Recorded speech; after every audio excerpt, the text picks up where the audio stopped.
They love us. It's incredible. We haven't done anything. I know. It's incredible. Thank you so much, everyone, for being here. Thank you, Tony, for joining us on the stage this evening.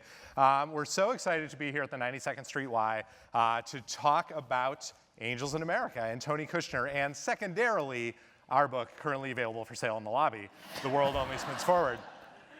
We're particularly excited to be here on this evening, May 4th, 2018, which is, you may not know, the exact 25th anniversary of opening night of the Broadway production of Millennium Approaches.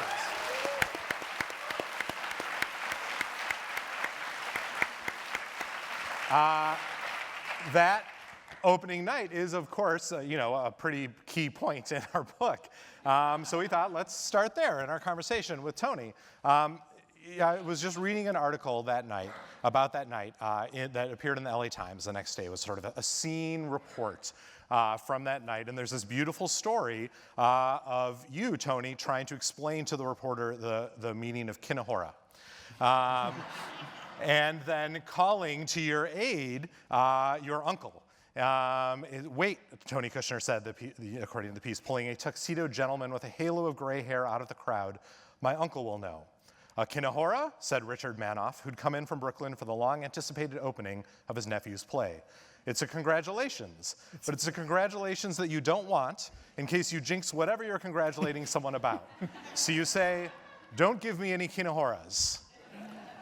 So that night represented for you, obviously, a kind of climax to the story as it appeared to you thus far. What are your memories of that night, and what was that night like? First, I have to get over the fact that they said that my Uncle Dick came from Brooklyn for the, because I don't know if this is airing family, my Aunt Martha, who was, Dick was married to my mother's sister Lucy, and my Aunt Martha, who was the middle daughter between my mother, who was the youngest, and Dick did not get along at all.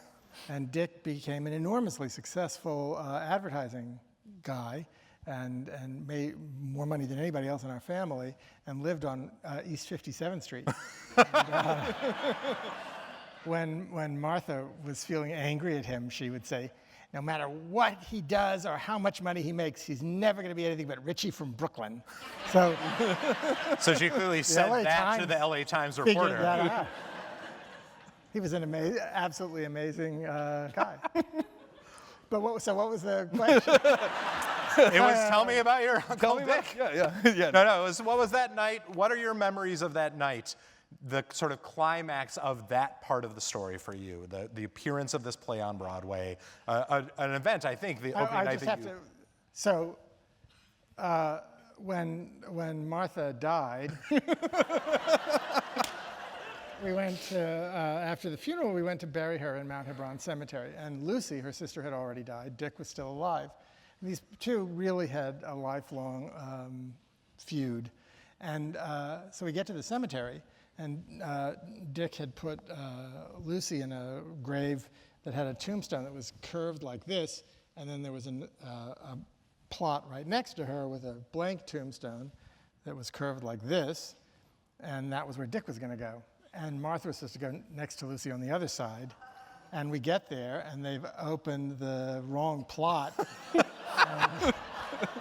So we had to bury, we were like looking at this, we had taken the tombstone away because you don't do that for a year, but Lucy's tombstone, I said, that really looks like there's supposed to be another one, but so are we sure that that's the right plot? And we checked and we weren't. So Martha wound up, it was like a big sort of this. So she won in the end. She won, yeah, absolutely. All right, I'll stop, I'm sorry. I think we could do this all night, honestly. Well, so tell us about that opening night, and tell me about your mother, Tony. Can we get a couch out of here? That's right. It's just that moment, I think, was interesting in a lot of ways. One is that, of course, your agent, Joyce Katay, and Margot Lyon both told us that they believed you spent that show at a Chinese restaurant. Yeah. Not actually in the theater. Except for Caroline or Change, the musical that I wrote with Janine Tesori, because Janine always makes me go to the opening with her unless I can come up with a really I hate opening nights. I never, ever want to go into that. I mean, it's because it's terrifying, and nobody's really thinking about the play that they're watching because, everybody's waiting for the reviews. So they're sitting there, and everybody feels somehow, because theater people are very superstitious, that if they really love the show, somehow the reviews, which have all been written already and filed, will be better. So in the first 5 minutes of every opening night, the audience has laughed itself into complete exhaustion. And when it's Angels in America, that means there's a lot of play left to go after everybody's sort of fatigued. So I come for the party afterwards, but I have my own superstitions, and one of them is to go to a Chinese restaurant. I can't remember if it was Millennium or Perestroika where we misguessed the time and we stayed too long at the restaurant. And I wanted to come and see the curtain call. And we were walking down Broadway. We went to Shanli, and we were walking down Broadway towards the theater, and everybody was pouring out of the theater and heading to Roseland, where I think the thing was. And we absolutely the first time anyone had underestimated the running time of Perestroika. Well, always surprising. Always more. One of the people that we got to speak to in writing the book was Michael Petschaff, who was your assistant, around that time. And he told us this sort of amazing thing that, Millennium approaches, has its Broadway debut. It's getting these, amazing notices. It is the play, the talk of the town. And suddenly his notebook, for you shifts. It's no longer, do this, do that. It's Matthew Modine's phone number, or Robert Altman's phone number. It was just this big shift in your career and what it was like being your assistant. And at the same time, he had rented you this tiny office so that you could finish the rewrites on Perestroika and finish working on it. And so I've always been really curious about that summer after it opened, where you had done something that people were saying this is the great work, but it actually wasn't done yet, and you still had to complete it. Yeah, that was a really. Let's talk about something else. I can tell you some more Aunt Martha stories. She's actually mentioned in the documentary Moon Over Broadway. Carol Burnett is in a cab, and they're riding to somewhere, and Carol Burnett, this is on film, it's in the documentary, she goes, I heard that Tony Kushner's aunt told the cast of Angels in America when Frank Rich was coming, what night Frank Rich was coming, which you're not supposed to do. And that, in fact, did happen. I think told Joe Mantello the night, and then Joe told other people in the cast, so everybody sort of knew that was. That was the night that Kathy Chalfant told us George Wolfe said the exact perfect thing to every person in the cast. He told her, just, whatever you're doing tonight, just please be very precise. And she got so pissed off because she said, well, I'm always precise. That's the thing I pride myself on the most. And then she said she went out with her hair on fire, and he did that to everyone somehow. He zeroed in on their weakness. Hey, well, I'm sure she was very precise that night. And Kathy is an extraordinary actor and always precise. That was a really hard summer because the play had opened in London and had this enormous sort of amount of acclaim in London, and then came to the taper, and we had done both parts of the taper, and that had gone very well, but there was especially a feeling on my part, that Perestroika wasn't done yet. And I really wanted to work it, so we had devised this whole system of doing Millennium. The weird thing about Angels in America is that the first few times that we did it, we've talked about this way back when, it felt almost physically impossible to do the play. I mean, it's still an absolutely annihilating experience Marianne Elliott would tell you, but you sort of know now that it can be done, so it's less sort of murderously difficult. The first time that we did it in LA at the taper, both parts, we did all these rehearsals for Millennium Approaches, which is not a short play, and then started previewing Millennium, I think, and at that point we were really deeply into rehearsals for Perestroika, and it just felt like the ceiling had fallen in. So it was a very difficult thing. We decided to do this thing of opening Millennium first and running it for a long time, then taking it off the stage for, I think, about a month, and then rehearsing Perestroika, and then putting both back up. And that summer, I ran around everywhere trying to find a calm place, and never found one to work on Perestroika. And George, I mean, I know we talked about this. We talked about everything. I mean, It's true. like, But some of the people in the audience have not had the chance to purchase our book. The world only spins forward. So for them. The book is absolutely astonishing. I just want to say that. So anyway, I remember talking to you about this, but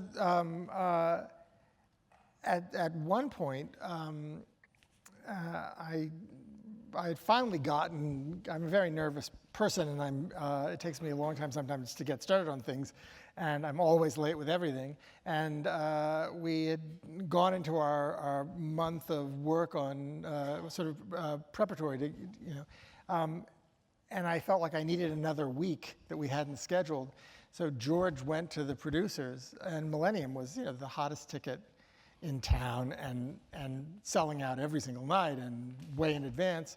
And he got them to cancel a week of Broadway performances to give me a little bit more time to work. And my producers were all really extraordinary, lovely, wonderful, committed people. But when you're directed by George Wolfe, no producer is ever allowed to come within 3 feet of you, and no one is ever allowed to say anything negative to you. I mean, he's so incredibly protective of writers. So I felt this enormous amount of support and permission. I mean, I rewrote the anti-migratory epistle, the Angel's Big Speech, which is probably the thing without any question, the thing of mine that I've rewritten the most. I mean, I just did a rewrite on Broadway. It's different than it was at the National. I think I rewrote it so many times that finally Ellen McLaughlin, who's a very old and dear friend of mine, threw me out of her dressing room. I mean, literally said, I came in and what preview, I said, well, I've just changed like 7 words in this long, incomprehensible thing that you have to say, and could you just do it this way? And this is like the 19th rewrite I'd given her, and she looked at me and said, with this kind of strange expression of face, I think you have to leave the room right now. And I said, oh yeah, I will. I just want you to, let me just explain. She goes, no, I think you have to leave right now. You have to leave right now. And it was clear that what she meant was, I am only barely restraining myself from physically assaulting you. Get out before something really ugly happens. And I said, oh, okay, and I left. When the Angel of America delivers that message, you take it, yeah. Yeah. But everybody was incredibly supportive, and I mean, Perestroika will always be a play that but it was hard. It was really, I gained an enormous amount of weight. Oh no. Just. Yeah. I did. That's your memory of that time is so sad. I've been going through my papers in the last couple of months, and I came across a photograph of myself with Kate Clinton, the stand-up comic. I think it's like about a week after the opening of Perestroika, and I'm shocked at what I have a vest that was made for the Tony Awards that year, that you could, without any extra fabric, upholster several sofas. It's terrifying. It's really terrifying.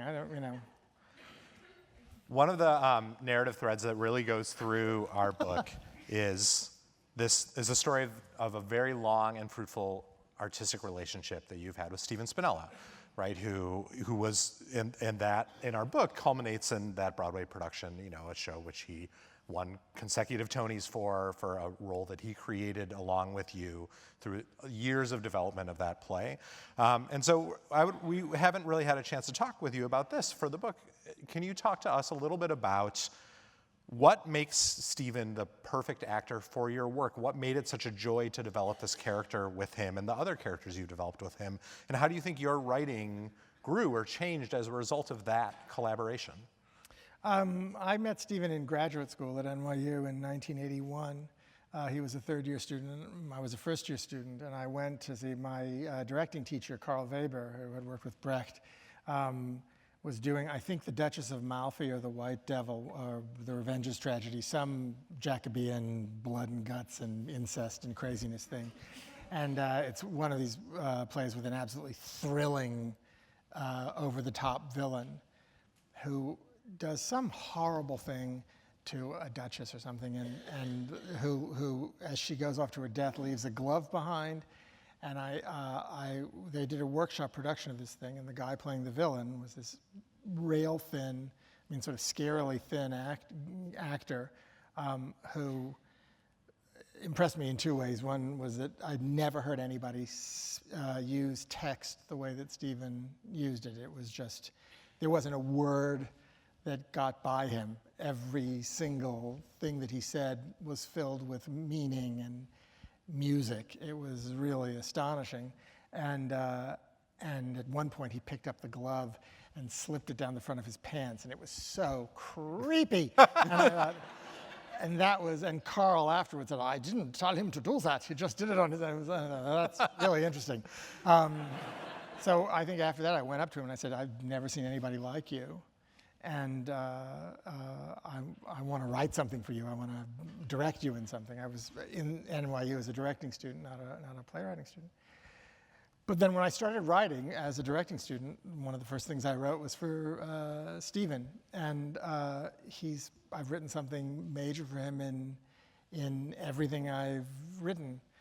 When the Intelligent Homosexuals Guide opened at the public at the party after the opening, I went up to him, and I'd always wanted to say this. I said, you know, your career without me is inconceivable, and my career without you is inconceivable. We've sort of made each other, and I really feel that way.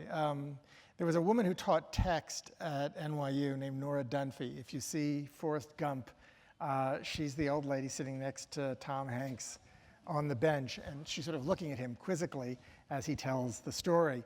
And Nora was this, she and I hated each other at first. I directed an evening of radical feminist poetry my first year, and one of the actresses discovered that if you take a tampon and dip it in a glass of water and throw it really hard against a black wall, it makes this amazing sound and sort of explosion pattern. So we immediately incorporated that into our show, and Nora was from Dublin, and 82 years old, I think, at the time, and was horrified and walked out of the performance and demanded that I be thrown out of NYU for, as she put it, having the actresses get up and throw their rags around in public. And so there was a big tribunal held, and I was supposed to be thrown out of NYU. And I was furious, and I was incredibly rude to her, and I was allowed to stay, but my punishment for the tampon moment was to take Nora's class for a year. And I couldn't have been more appalled, and she was not happy about it either. She said, well, as long as he doesn't say anything and sits in the back of the room, I don't want to hear from him the whole year. So I went, and the two people that I really feel taught me how to write are my sixth grade teacher, Mrs. Lobdell, who taught me how to diagram sentences, and Nora Dunphy. And what Nora would do is she would sit and say to an actor, you know, start the sonnet, and they would say, let me, let me not to a marriage of true minds admit impediment. And she'd say, let you what? Let me not to the, let you not what? And they repeat, let who? Let me.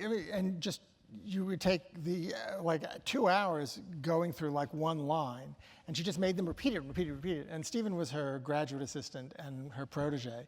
And so there's just this astonishing, the sort of the difficulty of working in this country. Although actually now that I've done enough plays in Britain, I realize it can also be a problem over there. But the difficulty, I think, with working with actors in general is that let's say one of the difficulties. one of the difficulties. There are many great joys, but Many actors have, and I think this is maybe more true in America, there's a kind of a relationship to spoken language that it's an obstacle that you have to kind of vault over to get to the emotion that you're trying to express. Or that it's this kind of like long ramp, and you run up it as fast as you can so you can leap and hit the target. And the specificity of language and the fact that in most plays, especially in my plays where nobody actually ever does anything, they just sit around and talk all the time, the language is the action, that every single word that you're choosing is chosen for a purpose. And it's, I think it is something that can actually be taught, but then there are these actors who just are born with it. I mean, the cast right now on Broadway is filled with people who have that ear. Nathan Lane, I'm just, it's amazing. It's just, you have to tell them what, I don't know if you should tell them what he told Stephen. They're going to go over to. Oh yeah, we're going to San Francisco tomorrow. We get on a plane to go to San Francisco tomorrow to see Stephen Spinella play Roy Cohn at Berkeley Rep, which is a sort of a fascinating way that this play has come full circle. It's on Broadway, and one of the actors the play was written for is in it again, but now in Roy Cohn, in the way that as a Shakespearean actor you progress from Hamlet to Claudius. And I was talking to Nathan Lane about this, and he said, when you see Please do it in your Nathan Lane voice. My Nathan Lane impression is terrible, but I love it though. Yeah, it's lovably awful. Yeah. He says, when you see Stephen, please carry a message to him for me. And I said, sure, yeah. What is it? And he says, it's this. How dare you? And then give him my love. And I was like, okay, fine.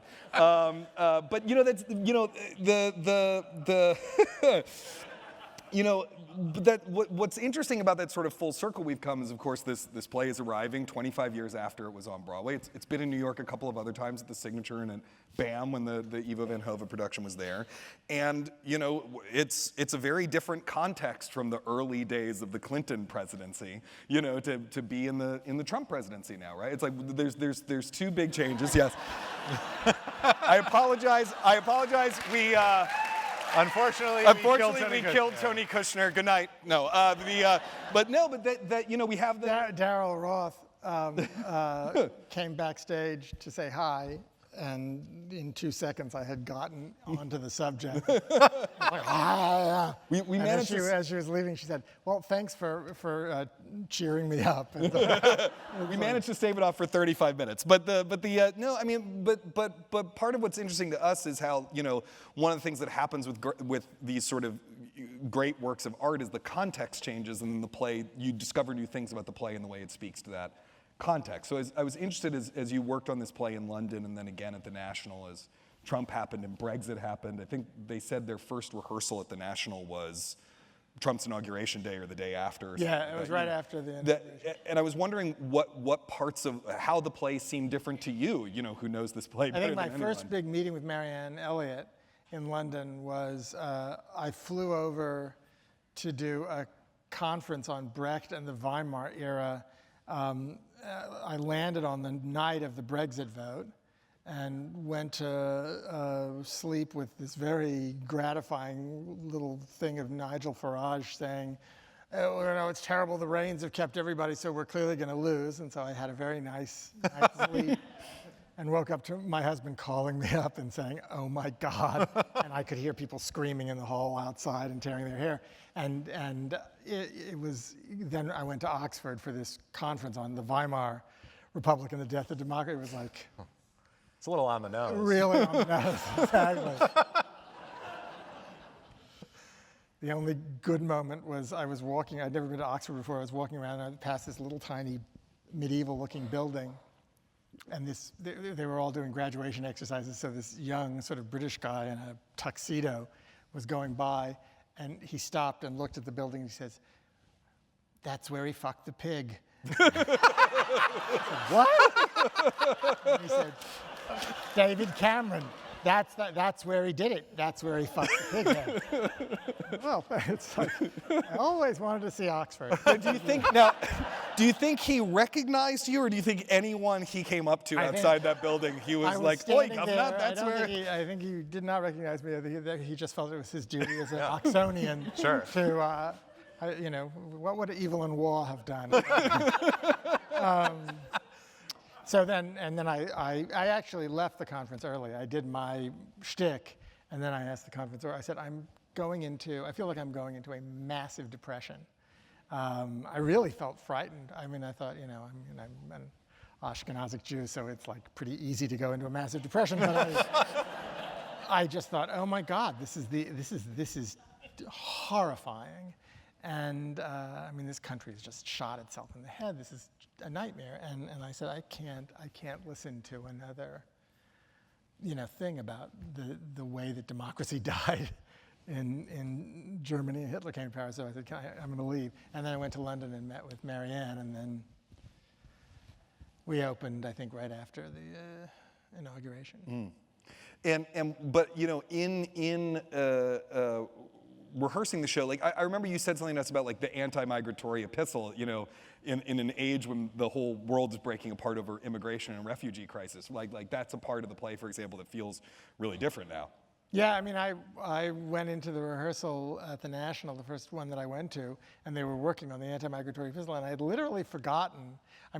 Marianne and Rufus and the cast and I had been talking about how various things like Roy Cohn and political things and the climate change stuff and all of that felt very, very much, the play was feeling relevant again in a certain way. But it hadn't occurred to me that the epistle is called the anti-migratory epistle, and that would have a, and then they get up and start talking about it, and I thought, oh there it is. So it feels, it's I would give anything for certain kinds of relevance to not be relevant right now. It's massively appalling that we're still suffering under the political, blight of Reaganism, and listening to, people today right before I left, because this is one of those days when you get stuck in the news cycle and you just can't get out. Watching Rudy Giuliani,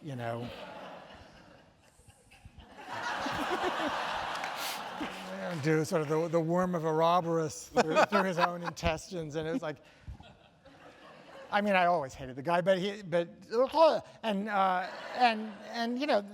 somebody on one of the shows was saying, it's just how appalling it is that this man who was the mayor of the city of New York, who was a U.S. attorney, who was actually protected by the FBI in the days after 9/11, that he called the active FBI agents who went into Michael Cohen's office stormtroopers, and how disgusting that is. And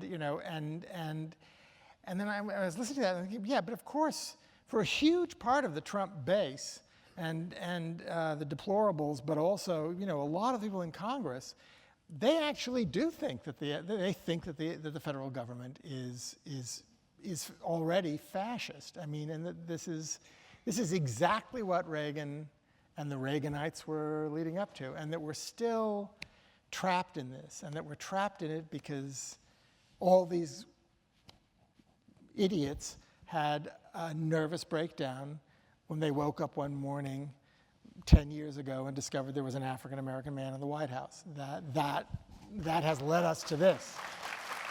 It's just, anyway. So we hear you're writing a play about Donald Trump. I think I am, although it keeps turning into something different, and I keep thinking, no, I can't make it that different. It's now generated 2 new plays. So yeah, I don't know. I don't, who cares? It's like, I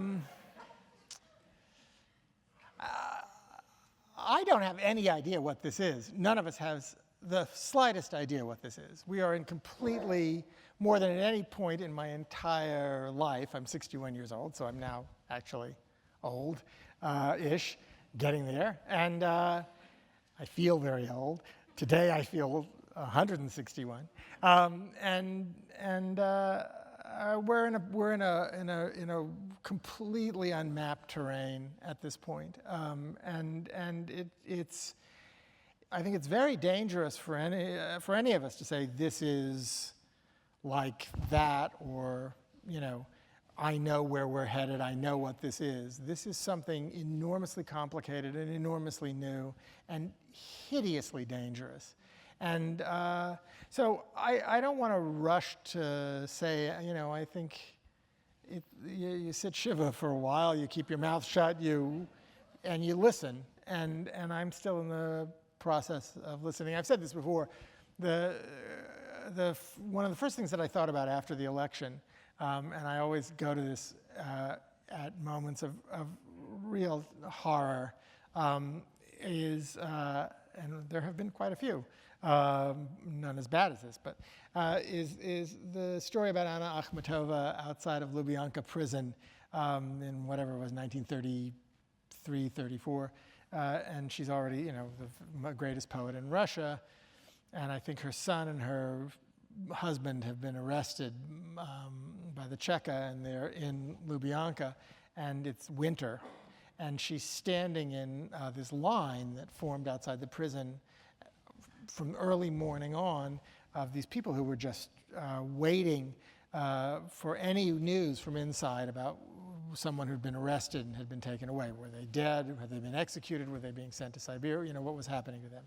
And every once in a while, the Cheka would send out someone and find somebody in line and bring them in, and they would either get to give food to somebody in prison, or they would know at least what had happened to them.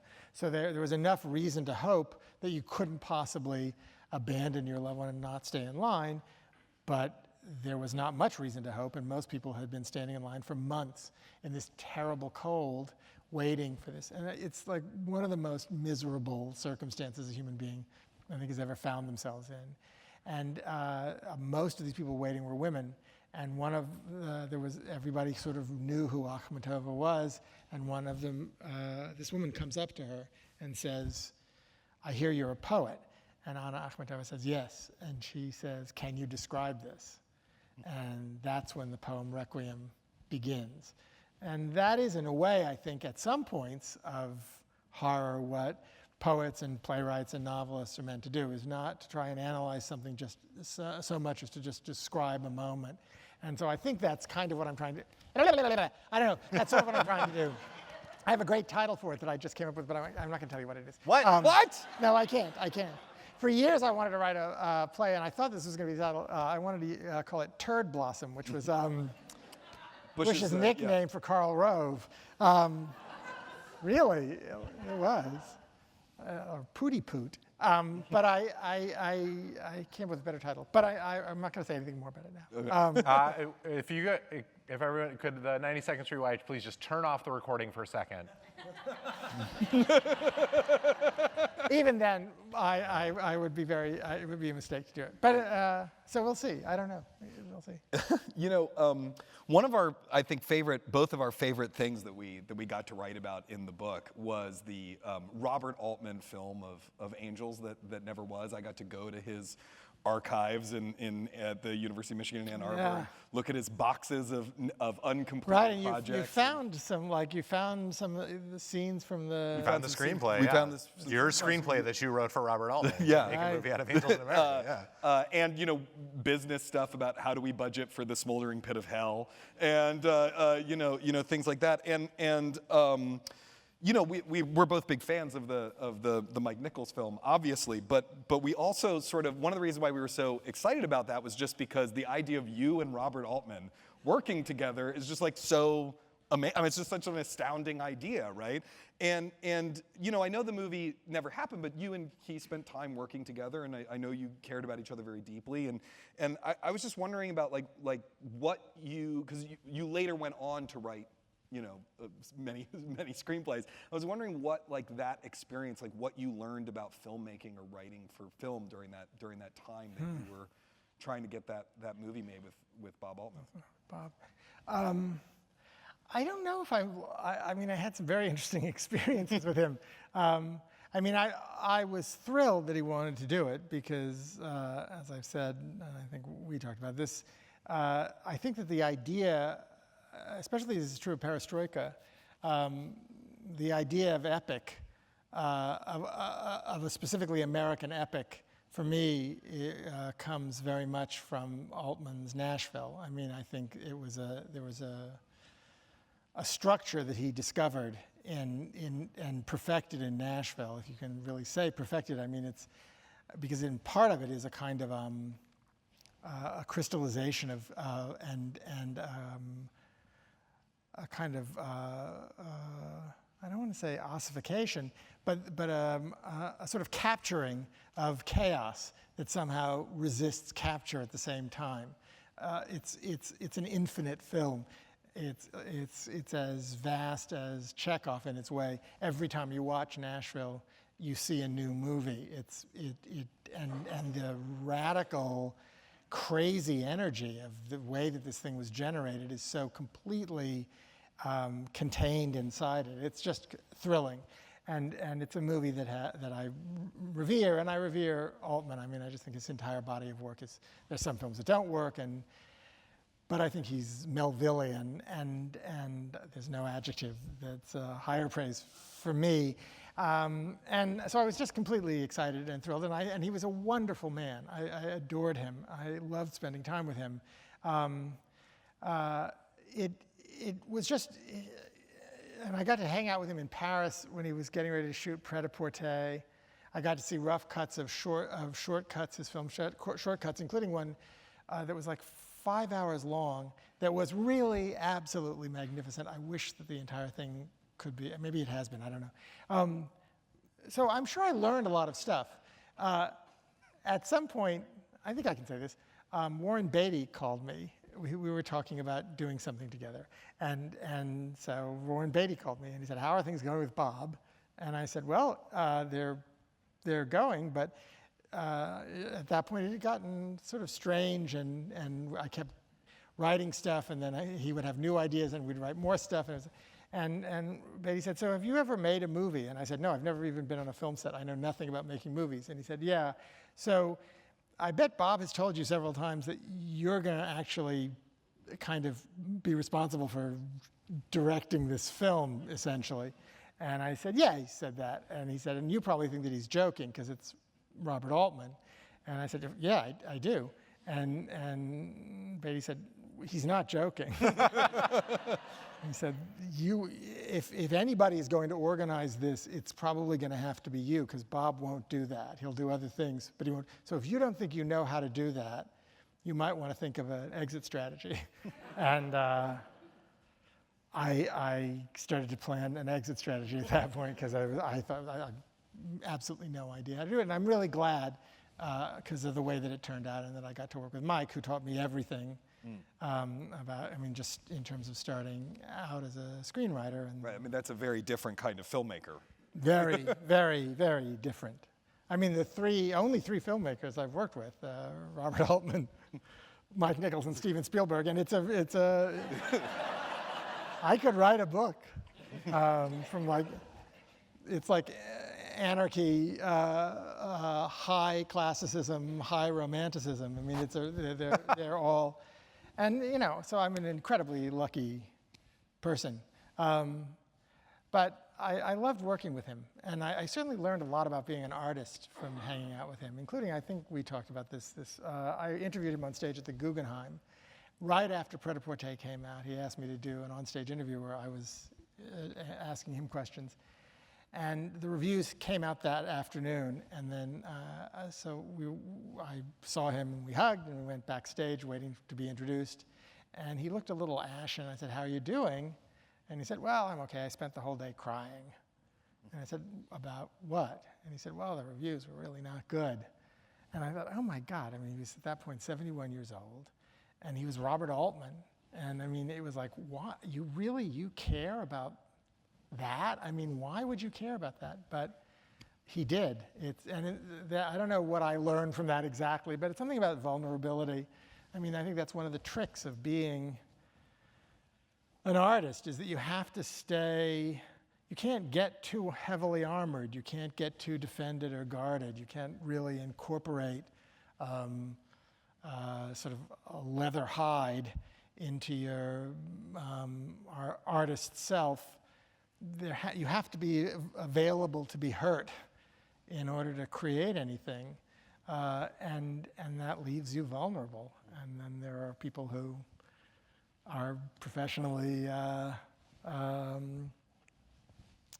programmed to find those places and jab ya. and stick the knife in, and so you're never as protected as you fantasize you might someday become. It's a hard thing. That seems like a suitably suitable place to leave it for a conversation that started with your poor dead aunt. I thank you so much for chatting with us. We now open to the floor. If you have questions for Tony, please come up to one of the microphones. Or for us about our book now for sale in the lobby. Please come on up. It's called The World Only Spins Forward. I think we have one here and here. Yep. So we have mics. Oh, now I can see all of you. Oh my God! Look how many. I can see my parents. Before we start, I'm just going to say one thing about the book. Because of course, it's enormously. It's really lovely for the. You guys have written a history of this play, and that means everything to me and Oscar and George and everybody who's ever worked on it. It's an incredibly great gift that you've given us, but it's occurred to everybody that I know that's read it that it's also it's a kind of study of a play that isn't very often, or that really hasn't been done before. So a young actress that I was talking to recently said that she had sat down and read all the Harper interviews. She's working on a college production of Angels, and that she learned so much about acting from it, that it's also a kind. I think it's a really sort of an extraordinary. It could be almost, in a certain sense, any play, but that it's a in-depth look into the complexities of creating a work of theatrical art, and also very much sort of a gathering of a community. I think that's one of the most gorgeous things about the book, is that it shows you this vast assemblage of really disparate people who sort of intersected through this strange arena called Angels in America over the years, and how all of us together made this thing happen. And that's great, because it's so easy to sort of assign responsibility or credit to this person or that person, and then everybody sort of fights over that. Like when you said Stephen created the role of Prior, and of course I always have this twinge of like, the hell he did.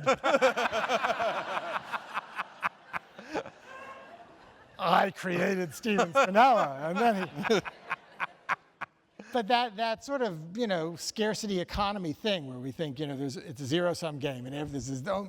But the book, in this incredibly beautiful way, without any sort of like forensic pathology spirit, suggests that credit for something like this is due to a vast number of people, and that's a gorgeous thing. So you should, if you haven't bought it, you should buy it, because it's a great, and if I do say so myself, except for my parts, which I skipped over, so I don't know what I've said.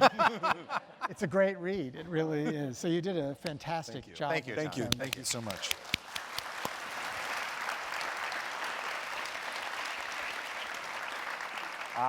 Okay, let's go here, and then so forth until the heat death of the universe.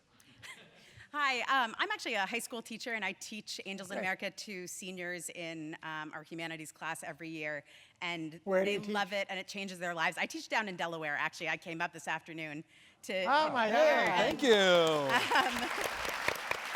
And my students actively asked if I could somehow cram them into my car and bring them with me, but one of the things that we often wrestle with is Joe, and where Joe ends in the play, and I was lucky enough to see the production in London and then again in New York with my students when we got wonderful. to come to New York. And it was two very different Joes. You're a and good so teacher. I would love to, with 10 years of teaching the play now under my belt here, you talk a little bit about, at one point I saw something about you thinking about sort of writing an additional part that involved Joe, and to just have you talk a little bit about Joe and where you leave him, since that's something that students have always been really fascinated with in our reading of books.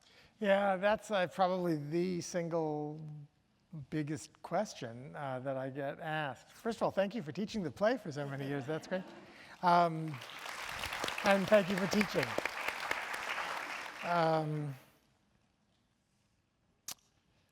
Did your students walk out on the day of walking out? And They did, yeah. I'll start answering that before tossing it to you by saying that Joes struggle with that more than any actor, I think, struggles with anything. So, part of the book is that we talk to a lot of actors who've played these roles over 25 years.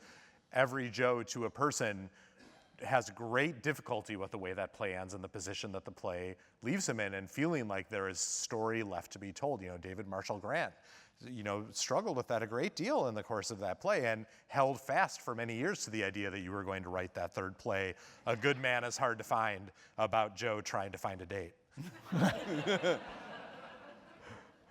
I don't think I was ever going to call it that. Yeah, there's some dispute in our book about what that third that's part true. would be called. Yeah. Godfather Part 3. It's a very cruel thing to do. When I did an onstage interview with Cherry Jones and Zach Quinto after a performance of Glass Menagerie when it was on Broadway. And I was standing watching them. I'd done it the year before with Philip Seymour Hoffman and Linda Emond and Andrew Garfield and Finn Whitrock for Death of a Salesman. And it'd been very, very hard for those actors to come out on stage and talk after doing Death of a Salesman. So I went back, I'd already seen Menagerie, but I went to see it right before I got up on stage with them to do this sort of audience talkback thing.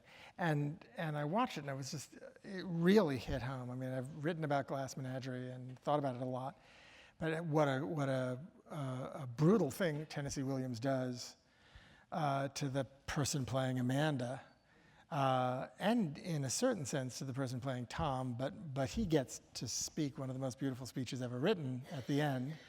And Laura doesn't get to say anything, but although in the incredibly great production that Sam Gold did with Sally Field, the greatest production of Glass Menagerie I've ever seen, just astonishing production. Anyway, Sam did this amazing thing at the end, but Tennessee says specifically that Amanda sort of shuts up at the end of the play. But these two people, Tom and Amanda, have been building towards this fight that happens for the whole play, and it finally breaks out into the open in the last 25 seconds of the play, and he runs out the door, and she's left screaming, go to the moon, you selfish dreamer, which is a pretty great line to end on. And most people who get to play Amanda Wingfield don't complain about it, but still, it's like they have to leave every night with all of that, especially Amanda, with all of that stuff trapped inside. And I in working on the Angels this time at the National and on Broadway, I realized, God, poor Joe. I mean, it really, and I think that's why a lot of people ask that question, because you don't get to see the Angel again and Roy is dead, but you get to see Pryor and Lewis and Belize and Hannah. And that Harper has gone off. Marcia Gay Harden said this great thing. She said, poor Harper, she never learns. She spends all this time married to a gay man, finally gets away from him, and what does she do? She gets on a plane and flies to San Francisco. She gets that moment of grace before the audience, right? She gets that speech, which is, I think, probably the best single thing I ever wrote. It's really a good speech. And then the epilogue, and Joe you don't get to see. And I didn't realize that it would bother people as much, and I think that's probably the reason that it does. I just, Joe has to, I've rewritten Joe more than I think, except for the anti-migratory epistle. When I did the production at the Signature in 2010 with this extraordinary cast and this wonderful actor, Bill Heck, who played Joe there, I did an enormous amount of work on the character for that production. And I think I could probably do yet another Joe rewrite a little bit down the road. Hopefully, I'll die before I have a chance to do that. Enough already. But I mean, one thing that I've really become interested in is that why is Joe not Roy Cohn? I mean, that's really, in a way, I think one of the main questions that the play is asking. This never occurred to me until this go-round. And I think probably talking to Lee Pace, who's just a sublime actor and is magnificent. I think that's an important question, but what you're watching, and what I really feel that I succeeded in doing that you can see on stage, that I feel is somebody who really would become an absolutely horrendous person, an unforgivable person who's actually done unforgivable things, the court cases, the decisions that he's written for this judge. You see him actually, I think, plausibly beginning to move in little tiny broken baby steps out of conservatism into something less thought disordered. Well, it is. I mean, I think Hannah Arendt was here several times many years ago. She would agree. Read Eichmann in Jerusalem. I mean, it is a thought disorder. It's you think as far as you believe your thinking process will not do any damage to your ideological precepts. As soon as you begin to feel like, or your self-interest, and as soon as you begin to feel that it's going to actually force you into a confrontation with reality that will challenge what you assume, you stop. And you do that over and over for your entire early adult life, and you're going to wind up with a thought disorder that will often manifest itself, as we've seen in the last 2 Republican presidents, as a speech disorder. So, which is how thought disorders often manifest themselves. So, also helps explain why there are so few good conservative writers. There are a couple, but few. And the conservative part of their writing is always the worst. I mean, Saul Bellow was a very great writer, but even in Augie March, that stuff about anyway, it was not him at his best when he got on that. And Ravelstein, Tell your students that. Yeah. Well, art is about trying to find some kind of dialectically activated truth, dialectically alive truth. If you're lying as an artist and you know you're lying, it's not going to work. It can work in other fields, not science, but in other fields. Really, it won't work in any field. But I guess except Wall Street, where it is a positive advantage apparently. But that's a problem. So. You feel that Joe starts by the end of the play to make his way yes, past that thought disorder. Thank you. Yes, that's what I'm trying to say. Yeah. Yes, and I think that takes a long time, and I think it's very hard. And I don't want to assume that Joe will actually make the entire journey. I think it's a very difficult thing that he does. He, as we would say now, gives up, starts to give up a certain kind of privileged position, and starts to insert himself into the world in a way that he's actually hasn't been aware that he's been doing, but he's protected himself from being, and integrating himself into the world. He's not going to split, as object relations therapists, I think, would say. So I think that's a hard thing, and you watch it, and then you have to, I have great sympathy for him. I wish I had been a little nicer to him. Mike made me go back and find a scene that I told him I had written where Joe and Hannah have a little reunion, because Mike found it just unbearably cruel. I feel that I'm really terribly hard on Lewis. I just cringe at the end of Perestroika when Belize makes that joke. He says, "Lewis, you certainly know how to clear a room." And the audience laughs, which is what they're supposed to do. It's a joke. But the actor playing Lewis dies a little because the audience, is sitting there just. But again, I mean, and maybe it's a flaw in the play. I don't know. I think that what Lewis does is incredibly heroic. I think he's not somebody you really want to date, but he's somebody who has an enormous amount of emotional courage and a terrifying, maybe more than anyone else in the play, a degree of honesty that I think is unmatched and is harder on himself than anybody else.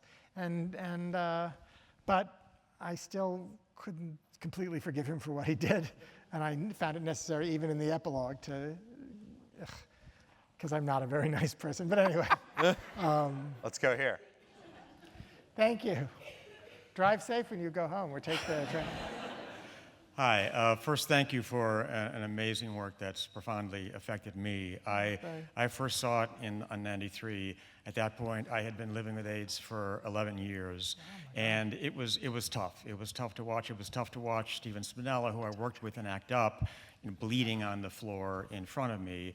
And because that was the fear of all of us back then. And it was extremely tough to watch what Lewis did to Pryor. I can't tell you how devastated I was and how much I hated him and how much I hated you for... I mean, I almost had to leave at the intermission. I was so upset. And it made it really difficult to even watch the rest of the play because I just wanted to walk up on stage, literally, and strangle him. And so tell me why I shouldn't hate Lewis and why I shouldn't hate you. Okay, explain that to me. Yeah, maybe you should hate me. I can't really say, but I can defend Lewis. It was a very scary thing to write that because there's a way in which, especially when you're writing about a very sort of politically charged, emotionally charged subject, as the epidemic was in the years when I started working on Angels, it's hard to keep things from being seen as representative in some way. And so my fear was that people would take Lewis as being representative of the gay community, which of course there were instances, I know of a couple, but very few where people abandoned other people who were sick. But it's a play, it's not propaganda, and I don't use propaganda pejoratively, it's not a public service announcement, it's not an exhortation to people or a prescription about how people should behave. One of the things that I was really fascinated by and moved by and intrigued by that made me want to write the play in the first place was that,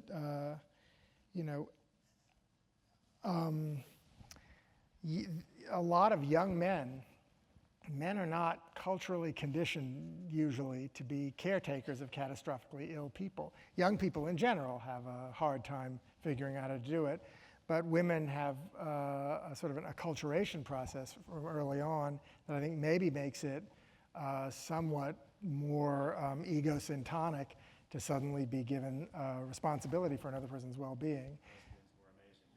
Well, and absolutely. Young men very often struggle terribly with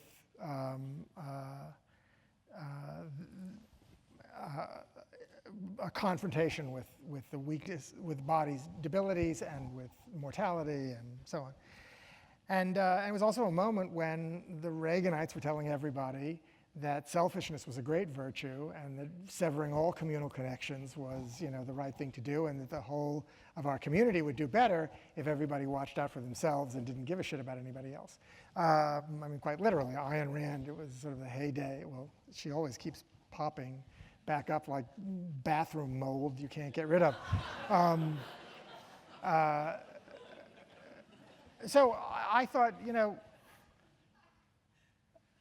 this is an interesting thing. And I didn't know a lot of people who left, but I knew a lot of people, I wouldn't say a majority, but a lot of people who were very angry at being in a caretaking position, who really weren't doing a very good job of it, who were struggling with it terribly. And I sensed underneath their courage and their determination to stick it out, a great deal of anger and a desire, an understandable desire to flee. And I started thinking, what would happen if I wrote a character that actually did it? I mean, that broke that connection. And that's where Lewis came from, was somebody, this wonderful thing that Brecht says about George Bernard Shaw's Man and Superman, and about the figure of Don Juan, who Jack Tanner in Man and Superman is based on. He says that Shaw figures out who Don Giovanni really is. He's the man who dares to be the enemy of God. And that's a very strange and interesting idea. And so, you know, I think that's where he came from. Lewis comes back at the end. He works it out. He figures it out. But I think that one thing that's hard to maybe see in the play, and this may be a place where my writing doesn't serve the play as well as it should, I don't know. It's also something that I've only really figured out about the play recently, is that Lewis doesn't want to be a person who stays but doesn't stay. That's intolerable to him. So whatever he feels is true about himself, he has to sort of act out. And so I think that's the journey that you watch him take. It doesn't take him very long to realize he's made a horrible mistake. Before the end of the first play, he starts to try and find his way to a path back to Prior. So well, I don't know if that answers. Thank you for having Prior not take him back. That was important to me. It really was. Oscar Eustis told us in the book, you know, that the journey of you writing the play to him was you getting from the place of making that decision to have Lewis leave to the place where you could write the thing he says to Prior when he comes back. That you could not end the play until you figured out what it was that he could say upon that return. Yeah, I think that that's really true. I've always loved the story that Chekhov, when he was writing The End of the Cherry Orchard, and he wrote absolutely the saddest scene ever written, which is when Lopakhin, is it Varia? I can always get confused. It's Varia, right? Let's say so, yes. Yeah. When Lopakhin, the liberated serf who's just bought the cherry orchard, and you've spent the whole play watching this young woman who wants to marry him, and she's destitute, and she's going to be thrown out. And is it who? Somebody knows the answer. Oh well. Anyway, shame on us all. But and you think he's going to propose to her finally, and he almost does, and then doesn't. And then supposedly, when Chekhov got to that scene, he wrote the scene and had Lopakhin propose at the end of the scene, and then went out and got drunk for 2 days, came back, and in 2 seconds rewrote the scene where they don't. And then that was, you know, and it is, of course, it's, you know, this. Did you have a different draft where Prior took him back? No, I kind of always knew that Prior would not allow him to come back in the way that but what's important is also, and it's easy again to miss this, I think, but Lewis is asking to be taken back, but not to be taken care of. He's come a very big distance from where he is in Millennium. And what you see in the epilogue is that even though he's not taken back as Prior's husband, lover, he's 5 years later, he's there with Prior. He's welcomed as part of that circle. Right. And he himself has attached himself to that circle. It's a you know. So. Let's go over here. Thank you for saying that. I'm very moved by what you said. And just to say, I do now have an HIV negative boyfriend for 16 years who hasn't left, so it gets better.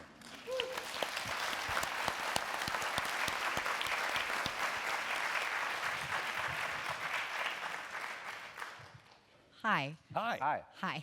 Hi. So in my experience doing oral history, there's always a lot of things or a lot of little snippets that I absolutely love and that I want people to read or hear, but that just don't end up able to make it into the final piece of whatever I'm constructing.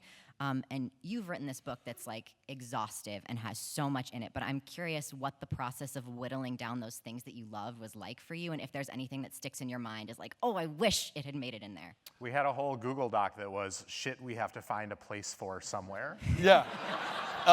We used everything in it except for one line, which was Tony Taccone talking about how when you would cut stuff and be upset about having to cut it, he would tell you about some famous writer who had it was Buster Keaton. It was Buster Keaton, had a sign up in his dressing room that said, "You can use it in the next show." And so, that was helpful for us. us as well, We had to go through 2 cutting processes because this was first an article, and our draft of that article was 40,000 words long, and we had to cut it.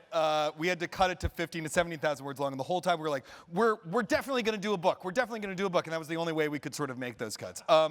The truth of the matter is, I feel like, when you're working on something, it has its own needs, and your job is to fulfill the needs of the thing that you are creating, and it is actually separate and beyond you. And that's always, when you have a collaborator, actually that becomes very clear, because you have to have something that's not the two of just your individual taste, right? And so keeping that in mind, I think, made it a lot easier for both of us. And so what would happen is one of us would draft a chapter, and the other one would go through and red pen it, and then send it back, and then we'd red pen it again. Then we got enough chapters together that it felt like we had part of the story together. We would just trim it more, and we wanted it to feel like you never wanted to stop reading it, because there was always something exciting happening. And any time we started to feel a little bored, we'd cut it or move it or insert something new. So it was a pretty intuitive process, actually, that way. That's incorrect. Everything I cut was correct to cut, and everything Isaac cut of mine was stupid. There's also that. Yeah. Thank you. Hello. I've seen the show at Signature. I've read it a number of times. I'm always fascinated by the story arc of Roy Cohn. He is obviously, for many who've seen the show, who've read it, is a despicable character. He does a lot of despicable things, but he is humanized by the way that he, at least I believe, the way that he deals with the disease that he has. But for me, it's very hard to sympathize with him throughout the show. But one of the ways that I was able to sympathize with him is at the very end when he dies and Lewis says the Mourners Kaddish for him. And I was wondering, it doesn't seem very often in the show that he lives observant Jewish life. But in his death, this ritual happens, and it is important for his redemption, but also it seems to be also a transition of Lewis's character in the show. So I was wondering, why did you write that? Why did you write that scene in which Roy Cohn's transition into from life to death? Why was it important to have the Mourners Kaddish and Lewis say it over his body? That's a great question. Because I think it's also, even though she's a ghost, it's a big turning point for Ethel.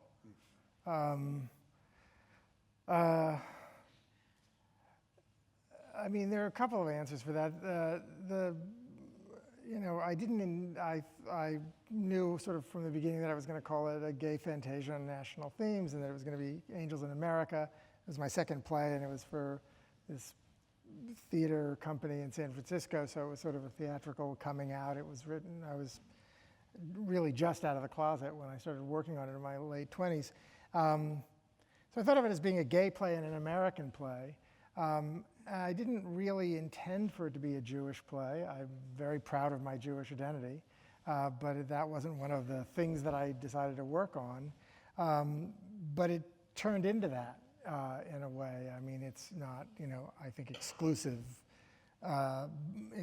that by any means, but I was sort of surprised as I kept working on it and I shouldn't have been really, but how, my first play was Bright Room Called Day is set in the end of the Weimar Republic, the beginning of the Reich.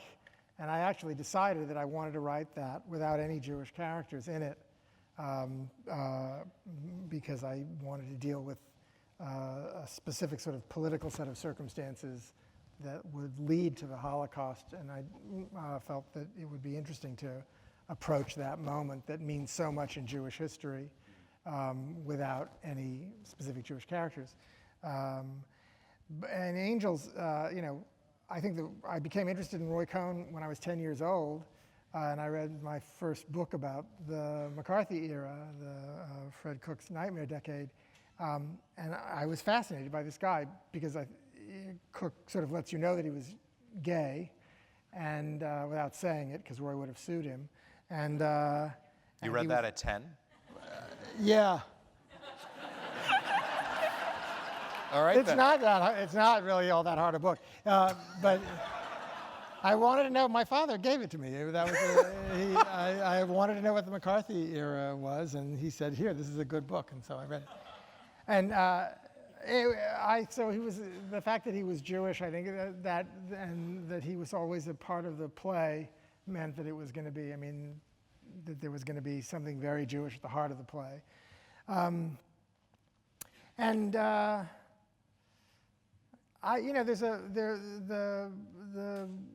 what I said to the gentleman before you about this line of Brecht's about Shaw's use of the Don Juan character, the man who dares to be the enemy of God. There's a quality of arguing with God, a tradition in a way of arguing with. There are a lot of rabbis who will tell me that I'm completely full of shit and I don't know what I'm talking about. Some of them have literally said that.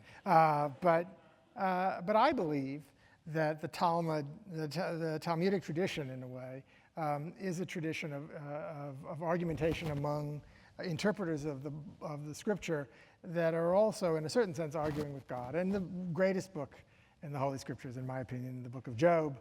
Abraham Lincoln agrees with me. I think on this stage, I saw Isaac Bashevis Singer, the first time I was ever here, say it was the greatest book, so I can speak with great authority. And Job is, in a certain sense, this poor man sitting in a dung heap saying, what the fuck is the matter with you? Why would you do this to me? Why do you allow this terrible stuff to happen to good people? And God says, can you make a hippopotamus? If you can't, then shut up. That's sort of the end. That's the end of it.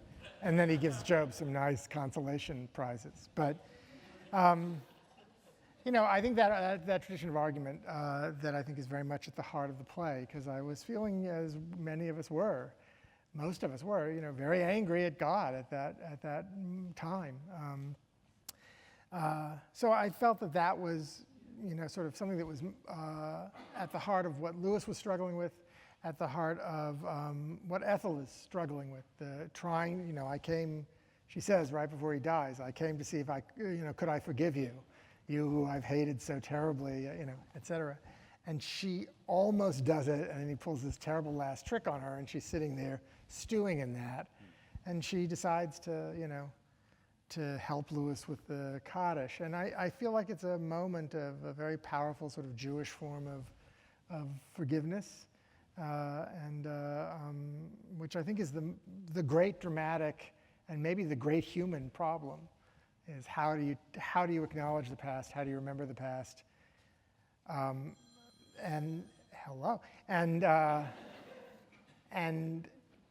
move on into the future without being trapped by the memories of the past. A great queen can forgive her vanquished foe. And which is Belize's thing. But and Belize is this person of immense moral strength and grace. I think that Lewis begins to discover that in himself. But it's still very hard. The great play about forgiveness is the Eumenides. It's the end of the whole cycle of violence, the whole House of Atreus cycle. And the way that they all get out of it at the end is they bribe these Furies by building them a temple, and they'll go to sleep at the base of the temple, and then they can sneak off, Orestes can sort of sneak away while they're happy with their temple. And it's not exactly... And there's something extraordinary about that. It's really like there's there's a kind of almost a shrug. It's like there's no solution to this problem. And it's where iterations like this thing, I think it's in Yad Vashem that I first read it. I think it's Menachem Mendel of Kotzk. Nothing is whole as a broken Jewish heart. I mean, the epigraph that I used for Millennium Approaches, in a murderous time the heart breaks, the Stanley Kunitz line, in a murderous time the heart breaks and breaks and lives by breaking. I mean, it's what I was saying earlier. It's a dialectically alive truth. There's no way to ever stop the spin of it. But to arrive at that place, if you can get there, I think is of immense value. Because if you know the steps that you took to get there, you can revisit it periodically and stare at it until maybe at some point you'll be part of a vast human accretion of knowledge that will allow us to move to the next step. But it's something that we struggle with endlessly. We'll be struggling with it now about this current administration in the way that we were during the first years of the Obama administration about what to do about the war criminals in W's administration. And I believe in Obama's solution to that.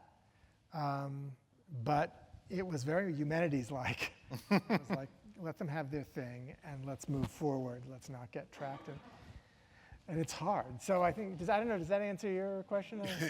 I don't know. I appreciate that. Thank you. From our broken hearts to yours, Tony. Thank you. Thank you so much. Thank you. We're sorry we don't have time for more questions. Thank you so much, everyone, for coming. Yeah.